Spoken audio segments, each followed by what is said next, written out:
જૂનાગઢમાં દિવસે ને દિવસે આવારા તત્વોનો આતંક વધી રહ્યો છે. ત્યારે શહેરના હૃદયસામાં કાળવા ચોક વિસ્તારમાં રાત્રિના સમયે અસામાજિક તત્વોએ તીક્ષ્ણ હથિયાર લઈને ધમાલ મચાવી હતી.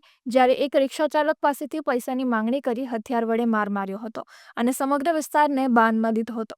સમગ્ર મામલે પોલીસની જુદી જુદી ટીમો સ્થળ પર દોડી આવી હતી અને ફિલ્મી સ્ટાઇલમાં આતંક મચાવનાર વિજય ચુડાસમા નામના શખ્સને ઝડપી પાડ્યો છે. ઝડપાયેલા આરોપી સામે અનેક ગુનાઓ દાખલ હોવાનું પણ સામે આવ્યું છે.